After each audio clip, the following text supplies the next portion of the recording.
오늘 우리 시편 31편 1절에서부터 24절 말씀, 자, 하나님을 의지하는 기도라는 제목으로 여러분들과 함께 은혜를 나누겠습니다.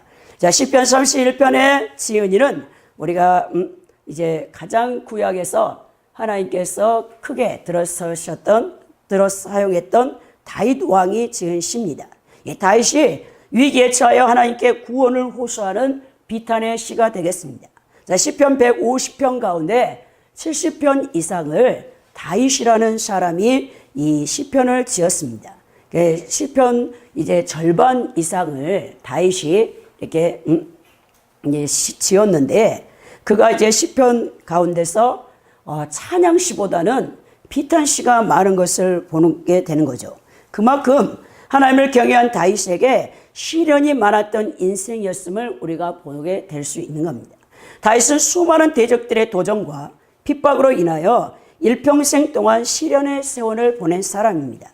비록 이스라엘의 최고의 왕으로 칭송을 받은 왕이었지만 그의 70평생은 수많은 시련을 인하여 고통의 눈물을 흘렸으며 또 하나님께 거듭하여 구원을 호소하며 자신을 지켜주시고 보호해 주시고 인도해 주시라는 기도의 사람이었던 것을 보게 되죠.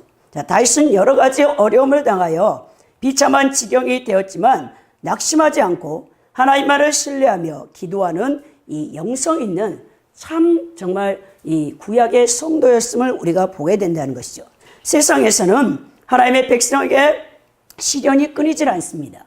이 광야 같은 세상에서 우리 그리스도인들도 이 다윗처럼 주님만을 의지하며 주님을 철저히 신뢰하며 기도하는 참된 하나님의 자녀들이 되어야 되겠습니다.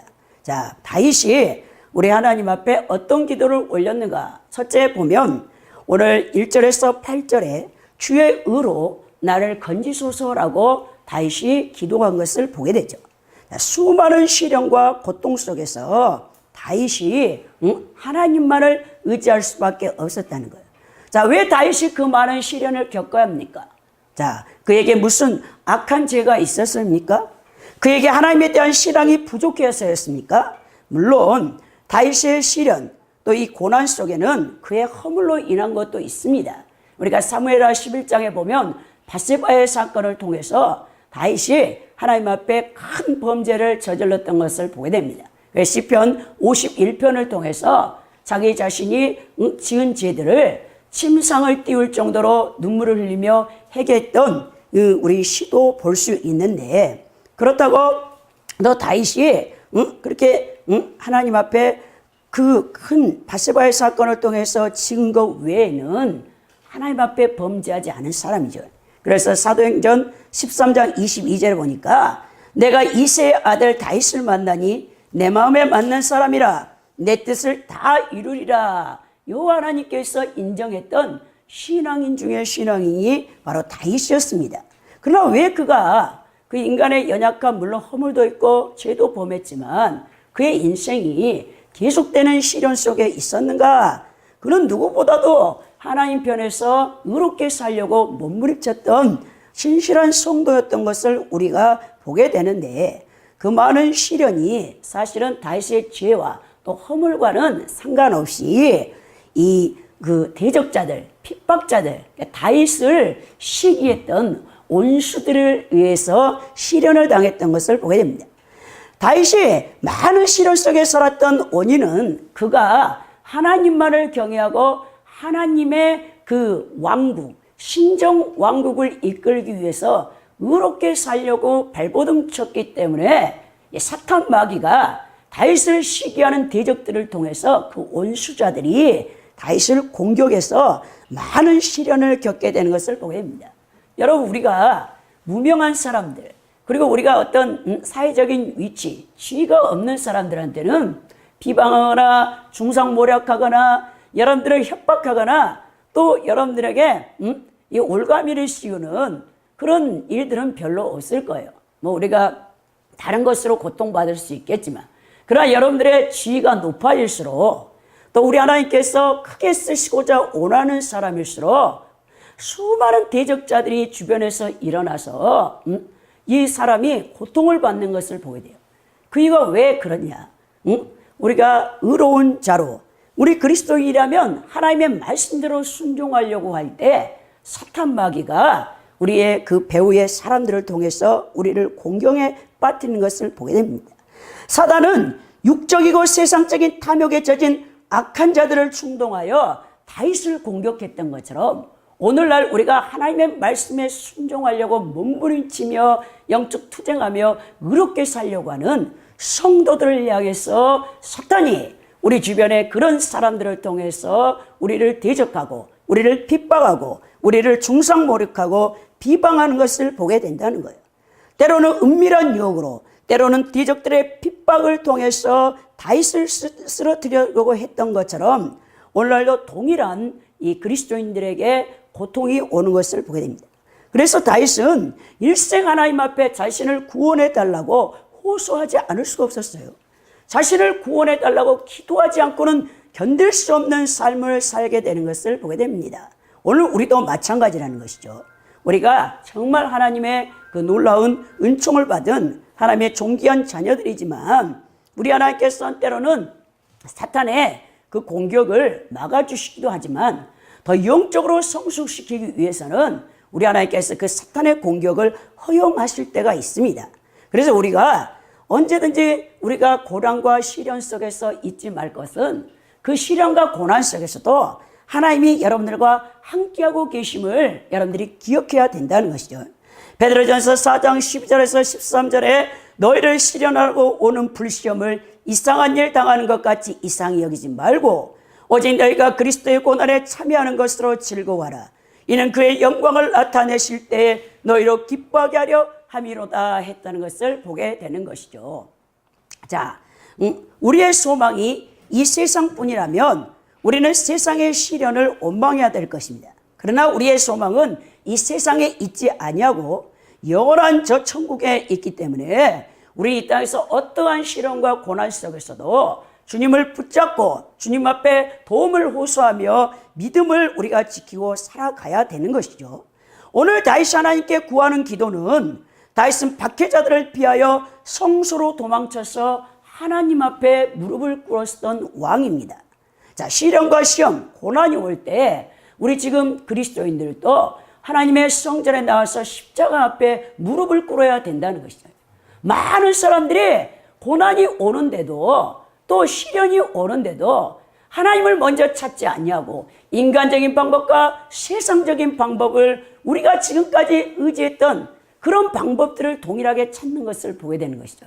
그래서 모든 인간적인 방법과 세상적인 수단과 그것을 다 해본 다음에 그 일들이 되지 않을 때 그때서야 우리가 찾는 분이 바로 하나님. 우리가 얼마나 영적이지 못한 사람인가를 여러분들이 시련을 통해 고난을 통해서 우리 하나님께서 테스트할 때 자기 믿음이 점검되는 거예요. 자, 제가 참 이번에 많이 힘들었어요. 제가 5월 초부터 이게 컴퓨터 작업을 우리 교회에서 하고 있었는데 갑자기 두 다리 무릎 사이에 찬바람이 들어왔어요. 예, 제가 우리 교회를 이제 개척하고 우리 지하교회에서 지금 5년째 생활을 하고 있는 거죠.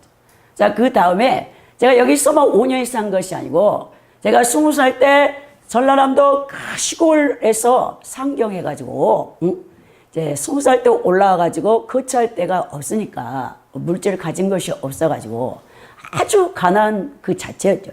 그래서 제가 우리 교회 창립 5년과 합쳐서 지금까지 지하에서만 26년을 살았습니다.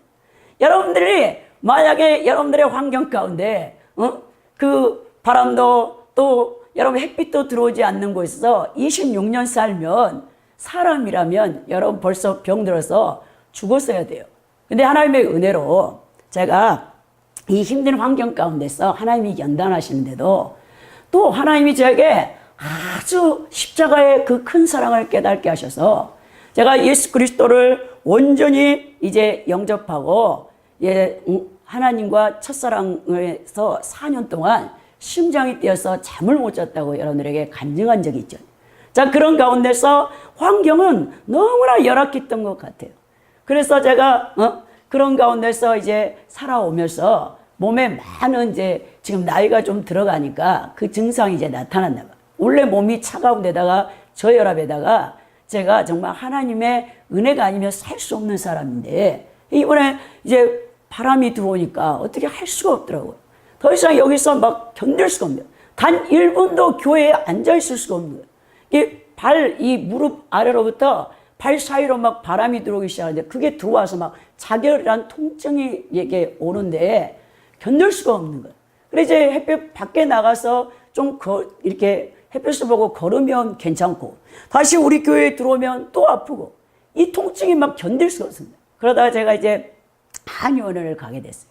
우리 여기 동네에서 가장 잘하는 한의원을 동네 아주머니들한테 물어봤어요. 정형외과도 가봤어요. 근데 뭐 연고니 달아서 바람이 들어오는 식으로 얘기를 했는데 한의원을 가는 게 더 좋겠다 해가지고 한의원에 갔더니 그 한의사 원장님이 굉장히 예수님을 잘 믿는 신실한 분이에요.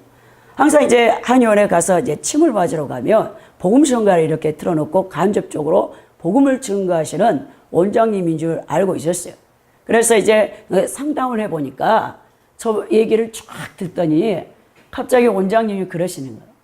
깜짝 이제 놀라시면서 지하교회 이제 개척교회의 목회자라고 하니까 그분이 하시는 말씀이 한의 원장님이 목사님 같이 그런 열악한 환경에서 목회를 하시고 지하에서 그 26년 동안 산 사람이 어디 있습니까? 이렇게 말하더라고요. 그런 가운데 외람된 말씀이지만 하나님께서 천국에 엄청난 상급을 예비하신 것 같습니다. 이런 말씀을 하더라고요. 그런 가운데 제가 돈이 없잖아요. 한약을 지으려면은 돈이 너무 많이 드는 거예요. 그래서 이제 의료보험 되는 거, 싼 거 이제 가져다가 먹었는데 계속 낫지를 않으니까 그때 원장님께서 하시는 말씀이 제가 절반을 이제 비용을 댈 테니까 목사님은 그 나머지를 하세요. 그래가지고 정말 하나님의 은혜로 싼 값에 이제 한약을 지어와서 제가 한 달, 거의 보름치를 지어와서 지금 복용하고 있는 것을 보고 있는.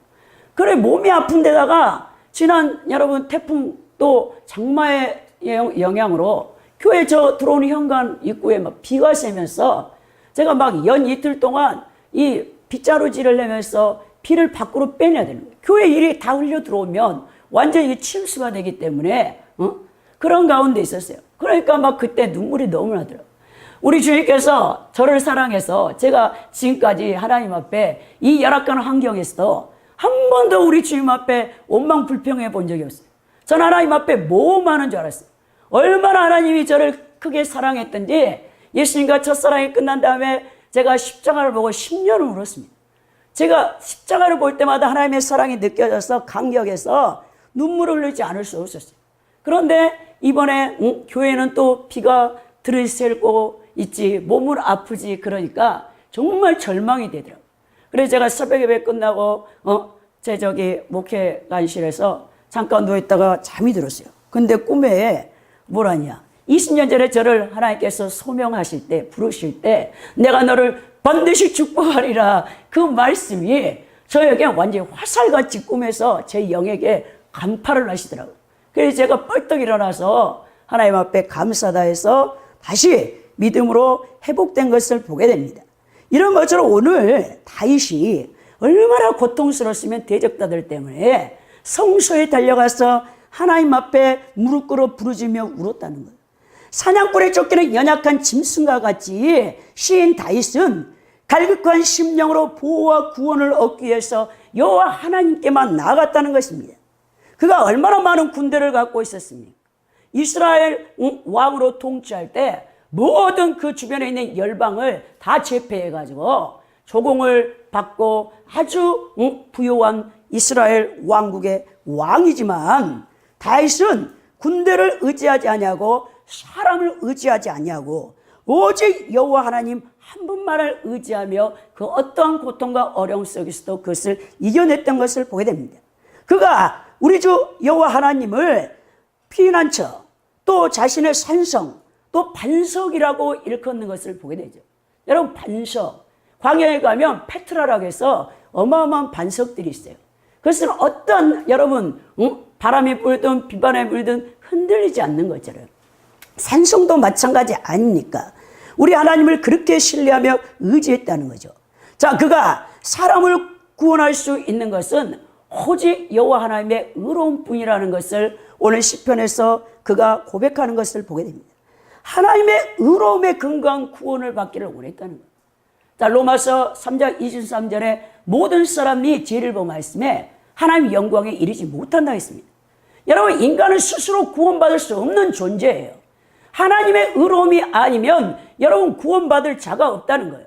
예수 그리스도의 십자가에 의로운 피가 흘려졌기 때문에 모든 사람의 죄사함을 받을 수 있는 은총이 이미 2000년 전에 그 갈보리 십자가에서 베풀어진 것입니다. 여러분, 그래서 우리가 구원받을 수 있는 근거는 하나님의 의. 그래서 여러분, 우리 개신교 신학에서는 칭이 전가되어진다. 하나님의 의가 우리에게 전가되어진다 그러는 거예요. 우리를 대신해서 속죄제물이 되었던 예수 그리스도의 그 피희생, 그 십자가의 사랑으로 말미암아 우리가 구원받을 수 있는 의를 갖게 되는 것입니다. 여러분, 사랑 중에서 최고의 사랑이 무엇인 줄 압니까? 여러분, 의로운 자가 자신의 의를 다른 사람에게 주는 것이죠. 근데 인간은 모든 사람이 죄인이지만 자신이 죄인이라는 것을 망각할 때가 많이 있어요. 왜? 다른 사람보다 내 마음에 들지 않으면 정죄하고 판단해. 자신이 하나님 자리에 올라가서 다른 사람을 정죄하고 판단한단 말이에요. 우리가 다 예수 그리스도의 십자가의 그 보혈의 피로써 하나님이 주신 의를 전가받아서 의로운 자가 되었습니다. 누가 하나님 앞에 감히 죄인인 인간이 설 수 있단 말입니까? 그러나 우리가 예수님의 의를 덧입어서 하나님 앞에 과감하게 나아가서 담대하게 나가서 아뢰는 것을 보게 됩니다. 그리고 우리가 하나님의 자녀가 되어지는 것을 보게 됩니다. 자, 의는 하나님의 의는 여러분 죄로부터 완전히 떠나게 하신 하나님의 거룩하심이 피조물과의 관계에서 외부적으로 표출되는 것이 이 의라는 것을 보게 되는데 이게 가장 잘 표현된 것이 어디 있냐? 이사야 6장 5절에 나와 있어요. 이사야가 이제 우시아 왕이 죽고 아수르 대군이 쳐들어와서 이스라엘 백성들을 다 여러분 이제 예루살렘 성을 포위하고 있었어요. 풍전등합니다. 그런 가운데 이사야 선지자가 예루살렘 성전으로 달려가서 하나님 만군의 여호와 하나님 앞에 엎드려 있었죠. 그때 이사야의 눈이 열렸어요. 이상 하존이라고 해서 이상이 열리는데 이 눈이 이렇게 떠 있는 상태에서 여러분 보이는 거예요. 영의 세계가. 네, 우리 하나님께서 여호와 하나님께서 천상에 여러분 그 보좌에서 발들상을 쫙 내리고 있는데 그 예루살렘 성전까지 그 하나님의 그 보좌에서 옷자락이 늘어져 있는 거예요. 죄인인 이사야 선지자가 여호와 하나님, 거룩하신 하나님을 볼 때 꼬꾸라지는 것이죠. 여러분, 루돌프 오토라는 종교학자가 인간이, 죄인 인간이 하나님을 뵐 때 두 가지 현상이 나타난다. 하나는 자신의 죄를 인식하고 그 자리에서 꼬꾸라진다 그랬어요. 두려워하는 거죠. 죄인인 인간은 거룩한 하나님 앞에 설 자가 없기 때문에 두려워합니다. 또 하나는 그 거룩하신 하나님을 보고 자신도 그 거룩을 사모하며 하나님의 매력에 황홀함에 빨려드는 것이죠. 이 죄성 있는 인간이 두 가지 반응을 나타내는 거예요. 하나님을 만날 때 두려워하거나 자기 죄를 인식하고 아니면 그 하나님이 너무 의로우심이 좋아서 거룩함이 좋아서 그분을 황홀하게 체험하는 것을 보게 됩니다. 이 교우들이 많은 여러분 신비 체험을 하는 이유가 그 하나님의 거룩하심에 도달하고자 원하는 욕망을 갖게 되는 것을 보게 되는데 바로 그 거룩하심을 근거해서 우리가 구원을 받게 되는 것이죠. 자, 이 하나님의 이 언약 백성의 관계에 근거하여 당신들의 백성을 보호하고 구원하는 하나님의 충실하심과 그분의 성실하심으로 말미암아 우리가 하나님만을 의지할 수밖에 없다는 것이죠. 자, 하나님의 의로우심이 오늘 7절에 보니까 인자라는 말, 헤세디에 표현되어 있습니다. 23절에서 또 하나님의 의로우심이 교만한 자들에게는 어떻게 나타나냐? 엄중한 갚으심으로 나타난다는 거죠. 여러분들이 망각하지 말아야 될 게 무엇이냐? 하나님은 사랑과 여러분 공의가 동전의 양면같이 있는 분이에요. 우리가 동일하게 예수 그리스도를 믿고 따르지만 하나님의 존귀한 자녀들이지만 우리가 죄를 범했을 때는 반드시 공의의 하나님의 속성이 적용합니다. 그리고 우리가 또한 죄를 회개하면 하나님이 긍휼을 베푸사 우리를 사랑해 주심으로 죄사함의 은총을 베풀어 주는 것이죠. 근데 우리 많은 이 개신교 크리스찬들의 문제가 뭐냐? 한 번 구원은 영원한 구원이라는 잘못된 신학적인 틀을 갖고 있어요. 그래서 자신이 구원받은 중생의 체험이 있고 칭이 되어졌다. 이미 의롭게 되어졌기 때문에 이제부터는 무슨 짓을 범해도 하나님께서 자신을 구원해서 탈락시키지 않는다. 이러면서 방종하는 것을 보게 됩니다. 우리가 두렵고 떨림으로 신앙의 연수가 길어질수록 하나님을 경외하는데 여러분 두려워하는 거예요. 그런데 두려움이 없어졌다. 여러분 두려움이 없으면 그 다음부터 어떻게 하냐? 사람은 교만해지고 오만해지는 거죠. 시편 1편의 말씀처럼 자, 복 있는 사람은 악인의 길을 쫓지 아니하며 죄인의 길에 서지 아니하며 오만한 자리에 앉지 아니한다. 여러분 교만과 오만의 속성은 사탄의 속성이에요. 여러분들이 다시 의롭게 되어졌는데 죄를 범해서 다시 사탄의 노예로 여러분 전락하는 것을 우리 여호와 하나님이 보실 수 없단 말입니다. 그리고 교만한 자들에게 하나님이 무엇으로 갚으시냐? 엄중한 갚으신 심판하시겠다는 것이죠. 자, 하나님의 사랑과 공의는 동전의 양면인데 우리가 이것을 잊어버려서는 안 된다는 거예요.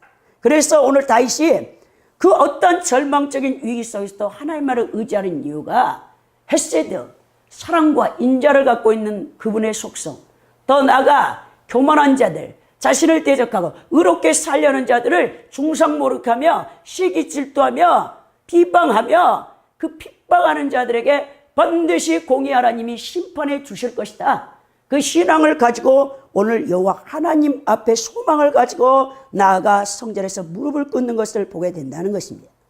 자, 오늘 또 우리가 모든 믿는 그리스도인들이 다윗과 같은 이 신앙을 본받아야 된다는 것이죠.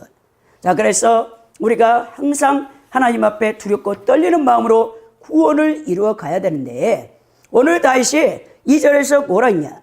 내게 귀를 기울여 속히 건지시고 내게 견고한 바위와 구원하는 보장이 되소서 그랬죠. 견고한 바위와 구원하는 보장.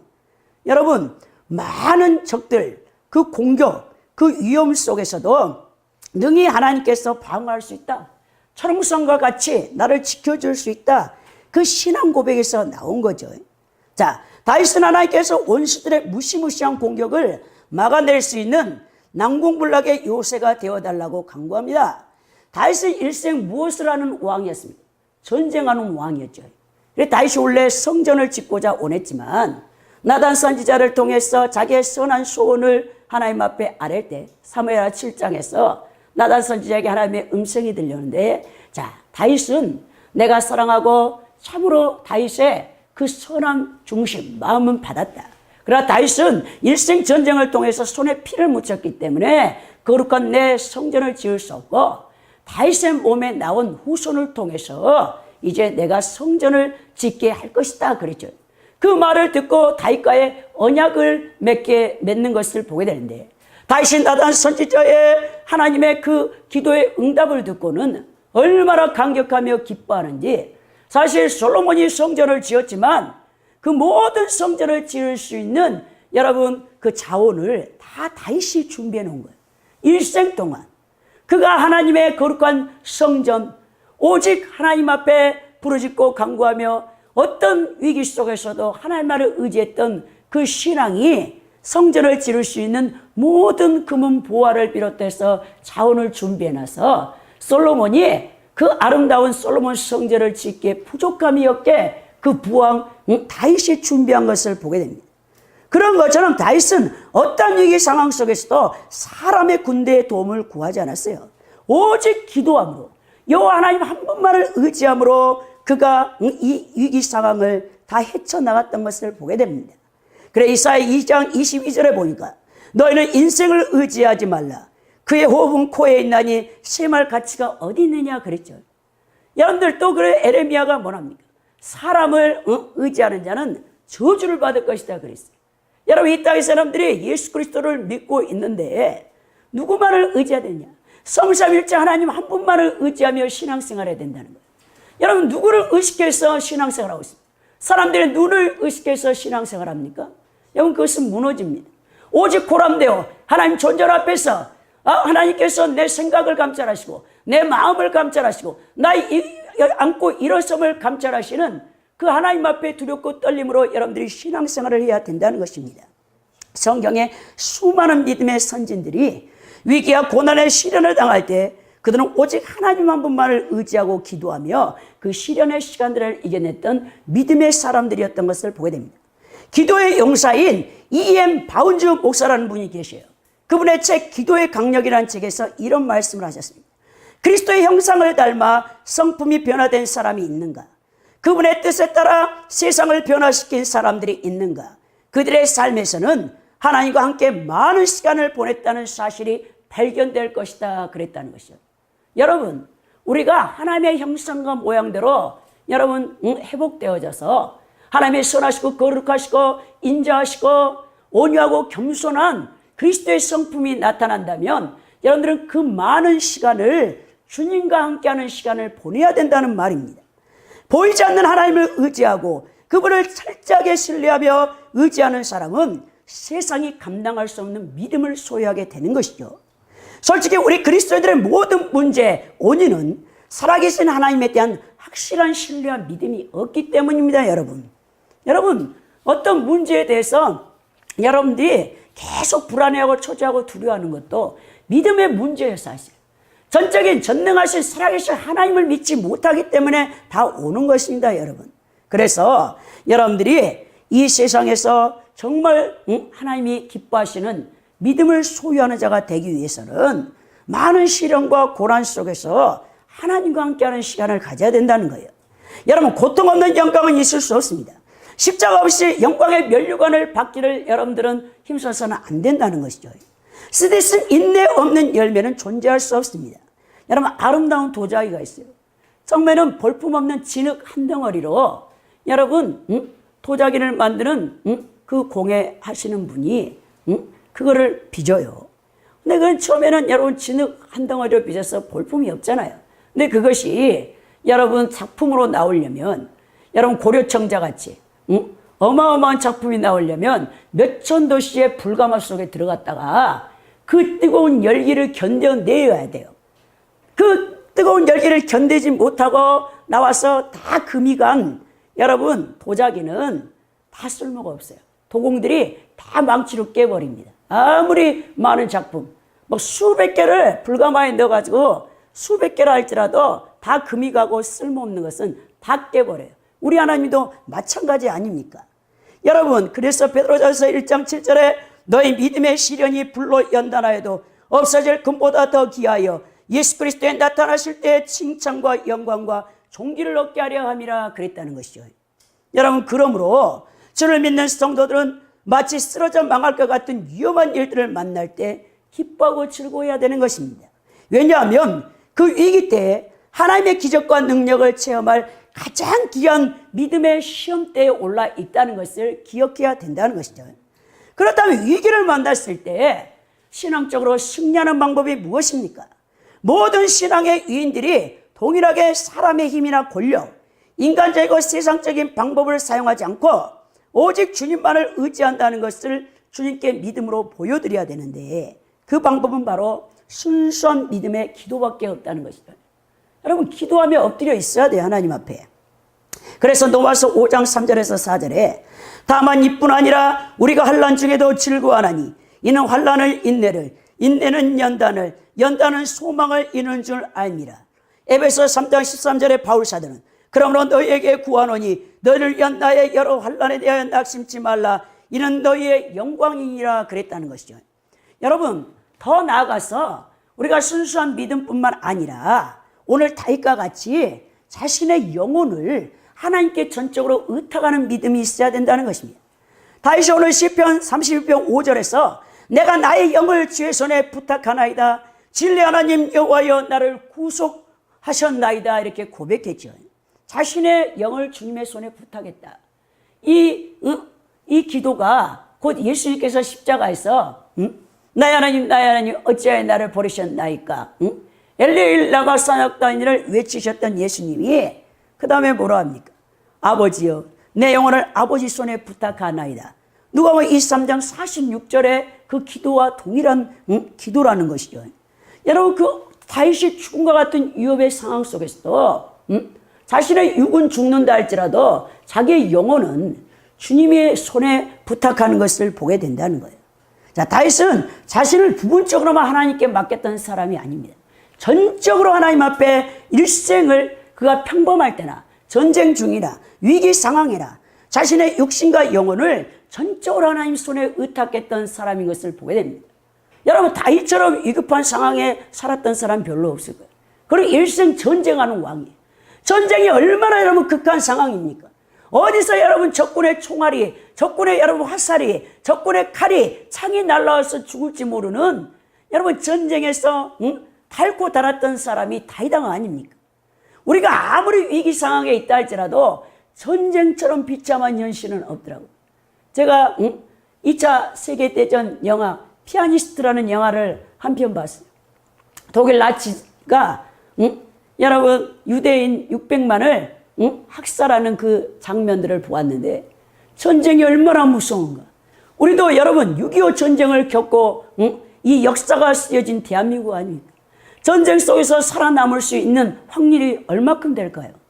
그런 위기 상황, 인간이 겪을 수 있는 가장 고통스러운 위기 상황이 뭐냐? 전쟁이 전쟁. 우리가 전쟁 세대가 아니기 때문에 너무나 안일하게 생각하는데요. 전쟁은 여러분 모든 인간의 환경 가운데서 최악의 환경이죠. 정말 죽음을 넘나들어 죽음의 사선을 넘나들 수 있는 그 위기 상황. 바로 다윗은 일생을 전쟁했던 왕이기 때문에 하나님을 의지하지 않고는 자신의 영혼을, 자신의 육체를 하나님 앞에 맡기지 않고는 살 수 없는 사람이었단 말입니다.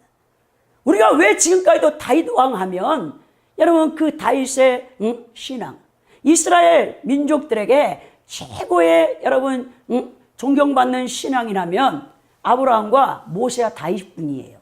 다른 사람들이 아닌데 세 사람이 완전히 존경받는 사람들인데 그들의 신앙은 우리가 정말 우리처럼 같은 성정을 재성을 갖고 있는 사람들이었지만 하나님이 오랜 동안 시련을 통해서 그들을 40년 가까이 연단을 받은 사람들이 다윗 왕 역시도 마찬가지예요. 모세도 더 나아가서 여러분 아브라함조차도 우리 하나님께서 혹독하게 이 땅에서 질성을 파시하기 위해서 시련과 고난 속에서 하나님의 형상과 모양을 회복시켜 놓은 것을 보게 된다는 것입니다.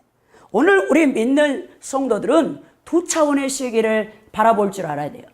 우리의 여러분 영은 어디를 바라봐야 되냐? 우리는 영적인 세계라고 불리는 고차원적인 세계, 하나님이 거하고 계시는 천국을 향해서 여러분들이 바라보는 시각을 가져야 되고 또 다른 하나는 세속적인 세계, 이 육적이며 현세적인 저차원의 세계를 우리가 또한 균형 있게 볼 수 있는 눈을 가져야 되는 거예요. 성도는 영적인 세계와 육적 세계 가운데 어느 하나에라도 치우치면 안 됩니다.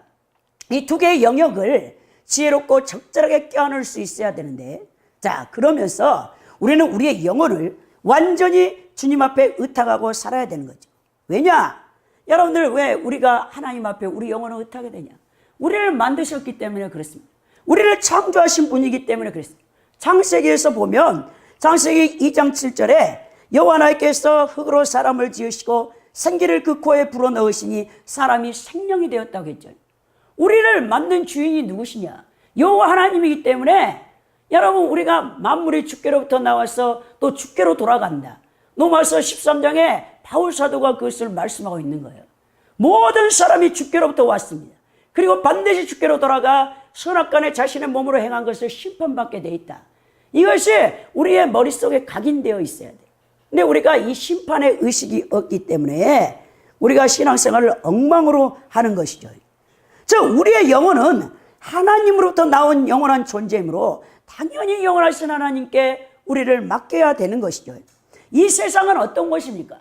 우리 믿는 그리스도인들에게 선을 행하라고, 선을 이 땅에서 실천하라고, 봉사하며 하나님의 사랑을 펼쳐 보이라고 주신 세계란 말입니다.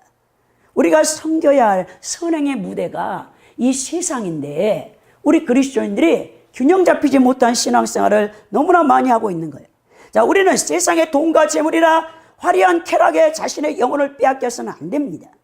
왜냐? 이 세상의 것들은 언젠가는 다 썩어져 버릴 것들이고 무가치한 것들이며 예수님이 다시 재림하셔서 불러서 심판할 것들이기 때문입니다.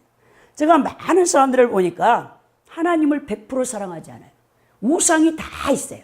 그 퍼센테이지가 다른데 하나님께서 하나님을 사랑하되 마음을 다하고 뜻을 다하고 또 우리의 목숨까지도 다해서 하나님을 사랑하라고 했어요. 또 더 나아가서 이와 같이 이웃을 내 몸과 같이 사랑하라 했는데 하나님 사랑, 이웃 사랑 두 계명이 우리 그리스도에게 주신 마땅한 우리가 지켜야 할 이 땅에서 윤리고 도덕이고 계명인데 자 보니까 사람들이 예수님을 잘 믿는 것 같은데 그 안에 우상이 다 들어있어요. 우상. 근데 우리 하나님은 그거를 정확하게 보고 계신다. 여러분들이 그 우상을 내려놓지 못하는 이상, 우상을 십자가에 못 박지 못하는 이상 계속 그 부분을 연단하시는 것을 보게 됩니다. 그러니까 어리석게 끈질기게 그 부분을 여러분 어리석게 그걸 붙잡고 있어서는 안 돼요. 빨리 십자가에 다 넘겨버려야 되는 거예요. 어떤 사람은 사람을 우상화해. 여러분 이 청소년들이 아이돌 스타들 가수들을 우상화하는 것이죠. 그리고 어떤 사람은 자연 피조물을 우상화해요. 어리석은 자들입니다. 어떤 사람은 돈이 우상이야. 어떤 사람은 쾌락이 여러분 하나님보다 더 사랑하는 것은 다 우상인데 야고보서 4장 4절에 보니까 가늠하는 여인들아 세상과 버시되고자 하는 자는 스스로 하나님과 원수가 되는 것이니라 그랬다는 거죠. 하나님과 원수 상태는 화평이 없습니다. 샬롬이 없습니다. 마음에 평안이 없습니다. 여러분 하나님의 생명연합으로부터 평안이 주어지며 하나님께서 함께 하실 때 여러분들은 이 세상의 그 어떤 환란 속에서도 요동하지 않는 평강이 주어지는데 그 평안이 없기 때문에 흔들린단 말이에요. 두려워한단 말입니다. 여러분 그런데 그것이 왜 그러냐? 하나님 관계가 지금 잘못되어 있기 때문에 그래요. 자, 그래서 우리가 어리석은 자가 되면 안 되는 거죠. 우리는 순간순간마다 하나님을 생각함으로 나의 육신과 영혼마저도 하나님 소리에 의탁하는 존귀한 하나님이 인정할 수 있는 믿음을 소유하는 하나님의 자녀들이 되어야 된다는 것이죠. 또 성도는 인자를 베풀 줄 아는 자가 되어야 돼요. 우리가 얼마나 많은 은혜와 긍휼하심과 사랑을 하나님 앞에 받았습니까? 오늘 7절에서 이제 다윗이 고백하기를 자신이 주의 인자하심과 기뻐하심으로 즐거워한다고 했어요. 자, 그런데 우리가 하나님 앞에 은총을 받았는데 은혜를 받았는데 그것을 자기만 누리고 있다면 하나님 앞에 죄를 짓는 거예요. 그래서 우리 하나님께서는 그것을 이웃과 나누어라 그랬죠. 자, 다윗은 하나님께서 자신을 사랑하시는 사랑에 대해 감격하며 기쁨의 노래를 부르고 있지만 또 다 나아가서 그 하나님 앞에 받은 인자, 사랑을 다른 사람에게 나누어져라 그 얘기도 하고 있는 것을 보게 됩니다. 여러분, 이스라엘 지역에 가면 큰 두 이제 바다가 있어요. 호수가 있어요. 하나는 갈릴리 바다가 있고 하나는 사해 바다가 있어요. 갈릴리 바다는 끊임없이 물을 순환 공급해가지고 여러분 그 물이 맑고 생명이 풍성한 곳입니다. 그러나 갈릴리보다도 월등히 큰 사해 여러분 호수가 있는데 그 사해 바다는 죽음의 바다예요. 그 사해 바다는 아무 생명도 살 수가 없어요. 갈릴리에서 공급한 그 물을 끊임없이 받아다가 아무도 흘려보내지 않아. 그 안에서 그냥 고여있기 때문에 다 썩어버려요. 여러분 소금밖에 없어 소금. 그래가지고 성지순례 가면 여러분 거기 사해바다 들어가서 둥둥둥 떠다니는 것을 보게 되는데 여러분 왜 그렇습니까? 흘려보내지 않기 때문에 그러죠. 여러분들이 수많은 하나님의 은총과 긍휼과 사랑을 받았는데도 여러분들이 여러분 주변에 있는 이웃들에게 그것을 나눠주지 아니하면 우리나라 마을 속담에도 고인물은 썩어버린다 했어요. 썩어버리고 맙니다. 우리 하나님께서 우리 그리스도인들에게 원하시는 그 계속해서 우리가 생명력, 하나님과 역동하는 관계를 유지하기 위해서는 반드시 하나님 앞에 받은 만큼 여러분들은 다른 사람의 그것을 흘려보내야 된단 말입니다. 그렇지 않으면 썩어버려요. 썩은 냄새가 나버린다는 거예요. 바울 사도가 그리스도인들에게 최고의 호칭을 붙여줍니다. 그리스도인들에게 그리스도의 향기요, 편지요, 대사요 그랬어요. 생명의 냄새가 나는 자들이라겠죠. 그런데 우리가 사망의 냄새를 풍기는 자가 되어버리면 이미 하나님과 관계가 끊어지고 죽은 자가 되어버리는 거예요. 그래서 이 사해바다는 뭘 여러분 상징합니까? 곧 자신의 배만 불리기에 여념이 없이 탐욕스러운 자의 모습을 보여주겠다. 오늘날 현대 크리스찬들 가운데 예수를 믿는다고 하는 사람들에게 탐욕이 너무 많단 말이에요. 너무나 탐욕적이야. 집 2채씩 갖고 있고, 여러분, 많은 돈을 갖고 있으면서도 같은 여러분 교회 직지 안에서도 굶주리고 있는 사람을 돕지 않아요. 그러면서 집사님 기도하겠습니다. 기도는 누가 못합니까, 여러분? 실제적으로 선행을 해. 자신에게 가지고 있는 것을, 먹지 못하는 지체가 있으면 먹을 것을 줘야 되고, 그 필요를 채워줘야 되는 것이 하나님의 자녀로서 마땅한 윤리예요. 그런데 그 마땅한 윤리도 베풀 줄 모르는 사람들이 하나님이 나에게 복을 주셔서 집이 몇 채고 차가 몇 대고 그런 소리를 하고 있다는 거예요. 우리 하나님의 그 탐욕스러운 모습이 우리 하나님 앞에는 얼마나 죄악스러운 모습입니까? 우리 하나님 토해버리고 싶을 신앙을 갖고 있는 이 모습들, 우리가 해결해야 된다는 거예요. 여러분, 우리가 늘 받기만 하고 베풀지 않으면 안 된다는 것이죠. 자, 우리 하나님께서 당신의 독생성자를 십자가에 내어주셨어요. 하나님이 우리를 구원하시기 위해서 최상의 것을 주었는데, 우리도 역시 하나님의 여러분 사랑을 받은 자라면 자기 희생을 통한 아픔이 있어야 돼요. 어떤 사람은 조그마한 것 나눠주고 생색을 무진해. 근데 여러분, 하나님께서 요구하시는 그리스도인들에게 마땅한 윤리, 이웃사랑은 무엇이냐? 희생을 하면서 도와주라는 거예요. 자기 아픔을 느낄 정도로 여러분 물질을 가지고 어려운 자를 도우라는 것입니다. 제가 신학교 때 훈련을 받는데 저희 가족들을 제가 부양을 하는데 아무도 여러분 먹을 것도 없어요. 쌀 한 톨도 없어요. 그래서 어느 날 아는 우리 목사님, 저를 지도했던 목사님한테 이제 갔는데 그 목사님 동생이 쌀을 좀 빌리러 갔어요. 그랬더니 그 여자 목사님이 하시는 말씀이 그리스도인들은 원래 빌리는 게 아니고 하나님 연단 때는 이렇게 연단을 철저하게 받아야 된다. 이번만 쌀을 두 대인가 이게 퍼주신 거예요. 이거를 줄 테니까 다음부터 빌리러 오면 안 된다는 거예요. 그래서 그 말을 듣고 다시는 우리가 사람을 의지하지 않냐고, 없으면 먹지 않고 굶고 또 금식하고 그렇게 오랜 동안을 그렇게 지냈어요. 그런 가운데서 제가 이제 신학교에 갔는데 그 우리 신학도 가운데서 참 어려운 지체가 있었어요.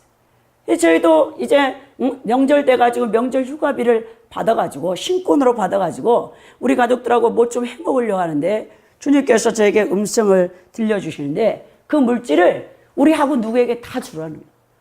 우리 어린 조카가 있고 아프신 엄마가 있는데도 또 우리가 그러면 명절 때도 명절 음식 하나 못 먹고 굶게 되는데도 하나님이 저를 훈련했어요. 얼마나 그 아픔이 있는지 모릅니다. 그 아픔 가운데서도 그 학우를 도우라. 그래서 제가 그 훈련을 받은 사람이에요.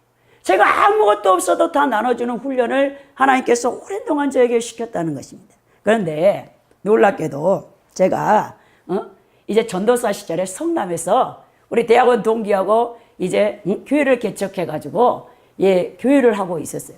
사역을 하고 있었어요. 그때 이제 우리 김 집사님이라고 그분이 어린 손녀딸을 데리고 우리 교회를 오게 되셨어요. 그랬더니 말을 쫙 들어봤더니 왕년에 엄청나게 재벌집 사모님. 지금은 망해가지고 아들하고 그냥 다 무너져가는 아파트 그 성남에 재개발하는 거기에서 살고 계셨는데 그분이 하시는 말씀이 연세가 60, 한 50 정도 되셨는데 집사 직분밖에는 못 받으셨어요. 왜 권사님이 못 되셨습니까? 그랬더니 이제 그 간증을 쫙 해주는 거예요. 그 김 집사님이. 뭐냐, 우리 아버님, 시아버지, 시어머니가 재벌이니까, 재벌집으로 시집 갔으니까 사업가여서 전 세계를 다니면서 보석을 자기 며느리, 이 집사님에게 시아버님이 주셨는데, 시어머니가 그때 구롱과 개봉 그쪽에 큰 이제 다세대 주택 같은 것을 많이 구입했나 봐요. 집이 뭐 20채인가 됐다는 거예요. 그걸 다 세들어서 이제 사람들한테 줘가지고 월세를 받아가지고 임대 사업을 하는데 돈을 너무 많이, 남편도 사업가에다가 시어머니가 권사님인데 그 일을 이제 해가지고 돈을 많이 벌었다는 거예요. 그런데 그 당시에 그 우리나라에 그렇게 못 살던 시대에 그 자기 집에 냉장고가 3대인가 5대인가가 아무튼 있었다 했어요. 그래 가득 다 음식이 차 있는데 시어머님이 권사님이에요. 여러분 종로 5가에 가면 여러분 이제 그 연동교회라는 교회가 있어요. 그 교회를 이 세우신 분이 시아버님 이 장로님이셨어요. 그러니까 대단한 집안이었죠. 재물이 얼마나 많았으면 연동교회를 그 한 분이 다 세웠다 하더라고요. 그런데 문제는 그 시어머니 된 권사님이 얼마나 인색한지 모르는데 그 많은 냉장고에 음식이 썩어져 남아 돌아가고 여름철에 참외와 과일이 복숭아가 남아 돌아가는데도 절대 안 주다가 좋은 거 들어오면 다른 사람 이웃 나눠주든지 아니면 같은 교회 다니는 어려운 못 사는 성도들을 갖다 주면 좋겠다는 거예요. 며느님이 보실 때. 그런데 다 썩으면 그때서 며느리 손에 챙겨가지고 이거 누구 집사한테 갖다 줘라 그런다는 거예요. 그러면 그 며느님이 김 집사님이 그 어머니가 어쩌면 저렇게 인색하고 권사를 하는 양반이 저럴까 해서 어머니 때문에 시험 들어가고 교회를 오랜 동안 안 나갔다는 거예요. 늦게 신앙생활 해가지고 직분을 그 연세가 됐는데도 권사를 못 받고 집사로 계신다 그 얘기를 하면서 제가요 목사님 우리 시어머니를 보니까 어찌나 욕심이 많은지 나눠줄 줄 모른다 그 얘기를 하더라고요. 우리 모습도 그런 모습이 되면 안 되겠죠. 여러분 남에게 베풀 때 희생 자기 아픔이 느껴질 정도로 여러분들이 누군가에게 그것을 베풀고 나눈 적이 있습니까? 다 제가 보니까 적당히 자기 쓸 거 다 빼놓고 적당히 그냥 줘. 그것도 좋은 것도 아니야. 쓰다 만 것도 주고도 얼마나 생색을 내는지 모릅니다. 요한복음 15장 12절에 보면 내 계명은 곧 내가 너희를 사랑한 것 같이 너희도 서로 사랑하라는 이것이니라 했다는 거죠. 자, 우리가 하나님 사랑, 이웃 사랑을 베풀어야 된다는데 하나님의 인자하심을 받은 모든 성도들은 그렇게 해야 됩니다. 그런데 오늘 두 번째로 고통에 굴하지 않고 다시 올리는 구원 기도가 9절에서부터 18절에 기록되어 있습니다. 다윗은 죄악의 고통과 환경의 어려움 속에 근심하고 슬퍼하며 탄식하고 있습니다. 9절에 보면 몸과 마음이 연약해져서 10절에서 탄식하고 타인의 비난과 모욕을 당하면서 11절에서 탄식하고 홀로 외로움 속에서 탄식합니다. 12절에 또 애매한 비방을 들으며 두려움과 위험을 느끼면서 탄식하는 것을 13절에 보게 되는데 오늘 11절에 보니까 내가 모든 대적으로 말미암아 욕을 당하고 내 이웃에게는 심히 당하니 내 친구가 놀라고 길에서 보는 자가 나를 피하였도다. 다윗이 대적들에게 핍박받고 고통받는 것은 내가 그래도 참을 만하다. 그런데 내가 선을 베풀었고 내가 그들을 사랑했던 내 친구들이 내가 지금 대적자들에게 고통받을 때 한 사람도 나를 돌아보지 아니하고 위로하지 아니하고 나를 보고 다 도망친 것을 보고 거기서 다윗이 더 고통하는 것을 보게 됩니다. 우리가 욥기서를 봐도 알 수 있는 거 아닙니까? 욥이 시련과 고난을 당할 때 가장 절친이 세 친구가 와서 한다는 말이 계속 사탄의 참소를 하는 거죠. 정죄를 하는 거죠. 네가 이런 시련을 당하는 거, 네가 이런 고통을 당하는 거 네 죄악 때문이다. 요 하나님 앞에 철저히 해결하라 했을 때 욥이 얼마나 고통스럽습니까? 욥기서 19장 19절에도 나의 가까운 친구들이 나를 미워하며 나의 사랑하는 사람들이 돌이켜 나의 대적이 되었구나 그랬죠. 여러분 세상에 여러분들이 고난당할 때 한 사람도 친한 사람이 위로한 것이 아니고 다 도망쳐. 전화해도 전화 받지도 않아. 그러면 여러분들이 얼마나 외로움 속에서 고통하겠습니까? 얼마나 눈물이 나오겠습니까? 자, 그런 것처럼 오늘 다윗이 수많은 선을 베풀었던 사람들이 자신을 외면하고 자신을 몰라 할 때 너무나 고통스럽다는 거예요. 자, 그런 가운데서도 오늘 다윗은 하나님만을 의지하고 하나님만을 바라봅니다. 자, 하나님은 간사한 분이 아니죠. 제가 보니까 완전한 선한 사람도 없고 완전한 악한 사람도 없는데 선한 사람보다는 좀 악한 사람이 많은 것 같아요. 제 크리스찬 가운데서도. 제가 지금까지 쫙 이제 경험을 해보고 많은 타교의 성도들을 돌봐보고 했는데 제가 늘 이렇게 결단한 게 뭐냐. 반드시 내가 은혜 받은 사람에게 은혜를 갚아야 되겠다. 제가 그런 마음이 들어요. 왜? 은혜를 모르는 자들이 너무나 많은 것을 합니다. 하나님의 사랑, 하나님의 긍휼, 은혜. 자기가 하나님 앞에 긍휼을 얻고자 하면서 자신들은 다른 사람을 긍휼히 여기지 않아. 다른 사람을 사랑하지 않아. 자신은 어려울 때 도움을 받았으면서 남이 힘들고 어려울 때 도와주지 않아. 그런 크리스찬들이 너무나 많은 것을 보았다는 거죠. 그러면서 제가 결단하기를 나는 일생 주님 나라 갈 때까지 누군가 내게 정말 감사하게 했던 적이 있던 사람들, 제게 은혜를 베풀었다는 사람에게는 나도 힘껏 내가 힘 닿는 데까지 그 사람을 은혜를 갚아서 도와야 되겠다, 이런 생각을 하는 것을 보게 되는 것이죠. 오늘 14절에 보니까 다윗이 뭐하냐, 여호와여 그러하여도 주는 내 하나님이시라 고백합니다. 여전히 하나님만을 의지하는 신앙 고백. 하나님께서는 아무리 절망적인 환경이라도 그 환경을 뒤바꿔 놓을 수 있는 전능하신 하나님인 것을 15절에 고백하면서 다윗을 죽이려고 혈안이 되어 있는 원수들, 그들이 아무리 공모하고 힘을 합하여도 하나님을 대적할 수 없다는 것을 다윗은 분명히 알고 있는 것입니다. 그래서 여러분들도 정말 어떤 어려움 속에서도 주님만을 붙잡고 의지해야 된다는 것이죠. 무슨 일을 만나든지 여호와 하나님께서는 나를 긍휼히 여기신다, 나를 불쌍히 여기신다라는 기도 제목으로 나가야 돼요. 자, 여호와여 나를 긍휼히 여기셔서, 나를 불쌍히 여기셔서 여러분 기도하시기 바랍니다. 여러분 힘들 때 사람 찾아가면 그 사람이 여러분 짓밟아 버려요. 얼마나 여러분 고통스럽게 하는지 모릅니다. 여러분들은 절친이 도와줄 거라고 생각하는데, 여러분들 어려움 당할 때 가장 친한 친구에 가서 여러분 하소연해 보세요. 그 사람이 여러분 무시해 버려요. 여러분을 짓밟아 버립니다. 오직 하나님 앞에만 알아야 돼요. 우리가 역경을 물리치고 승리하는 신앙을 소유하기 위해서는 첫째는 하나님의 전능에 대한 확신이 있어야 돼요. 하나님 능치 못함이 없다. 두 번째, 인간의 연약성에 대한 바른 이해가 있어야 돼요. 나의 한계를 깨달아 알아야 돼요. 모든 사람은 연약합니다. 최고의 강자도 없어요, 여러분. 또 세 번째는 절망적인 환경을 초월하여 하나님을 바라보는, 그럼에도 불구하고 그리하지 아니하실지라도 그러하여더라는 신앙의 믿음을 갖고 있어야 된다는 것이죠.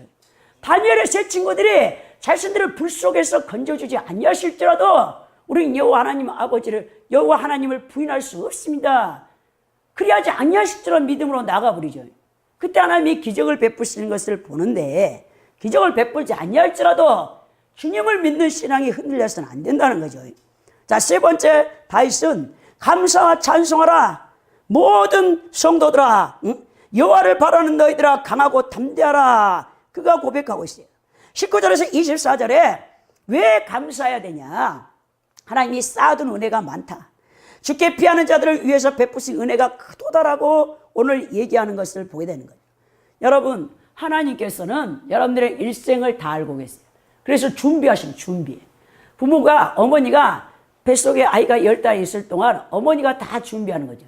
아이가 뭐 자기 살궁리하면서 태어납니까? 그냥 적신으로 오는 거예요. 응애응애하고 울면서. 어머니가 애기 옷도 신발도 먹을 분유도 다 준비해 놓는 거죠. 그런 것처럼 우리 여호와 하나님이 여호와 이래 준비하신다.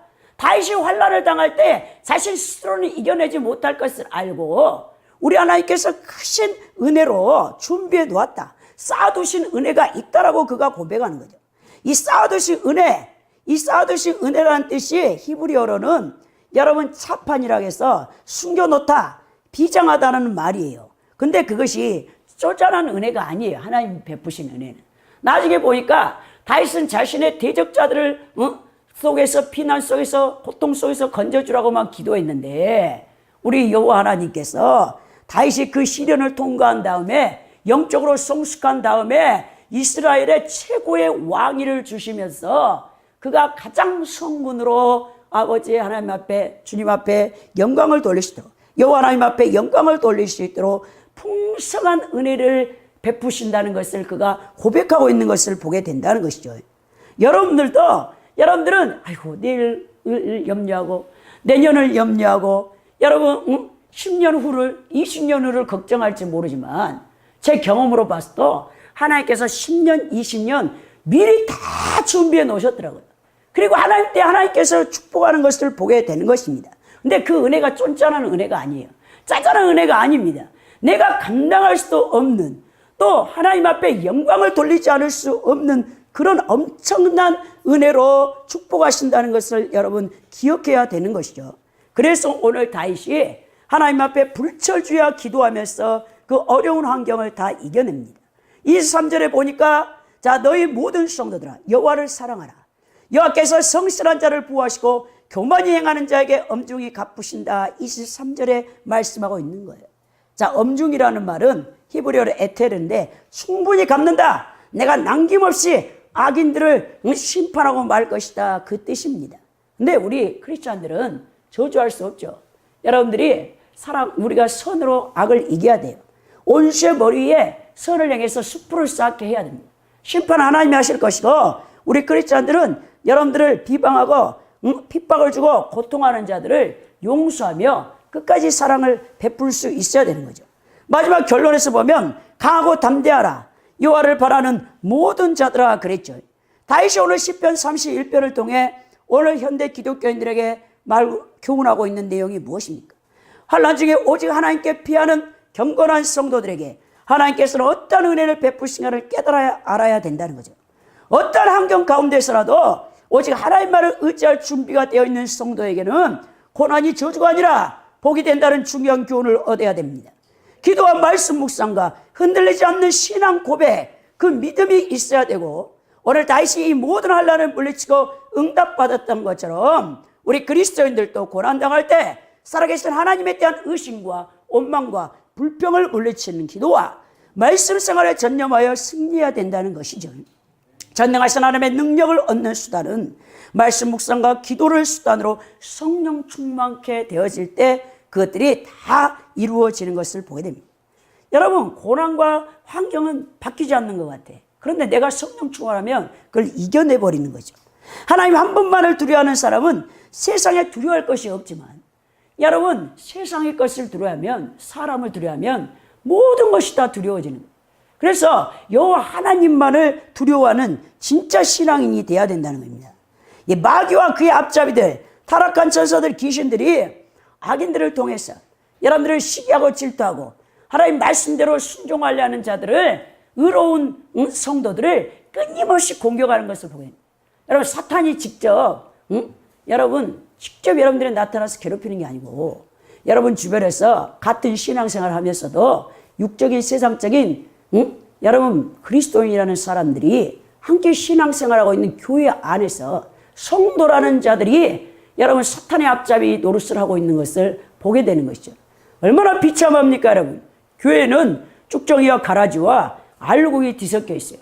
주님 오시는 그날까지 그렇습니다. 재림하는 그날까지. 그런데 내가 알곡이냐 쭉정이냐 사탄의 자식인 가라지냐, 여러분 그것은 자기가 결단해야 돼. 왜? 우리 하나님께서 인간에게 자유의지를 주었어요.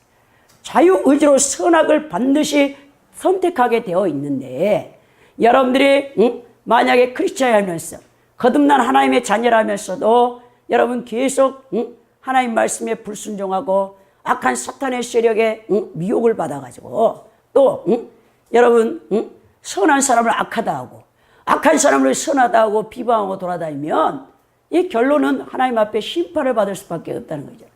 여러분들이 이 무서운 경고를 오늘 시편 31편 다윗의 비탄시를 통해서 깨달아 알아야 된다는 것이죠. 자, 그래서 하나님의 약속의 성취를 기다리며 하나님을 신뢰하는 자들은 결코 두려움이 없다, 불안과 공포가 없다. 결국 하나님께서 다 여러분들의 신원을 여러분 갚아주시기 때문인 것을 기억하시고 여러분들이 더욱더 담대한 믿음을 소유할 수 있기를 예수 그리스도 이름으로 축원드립니다.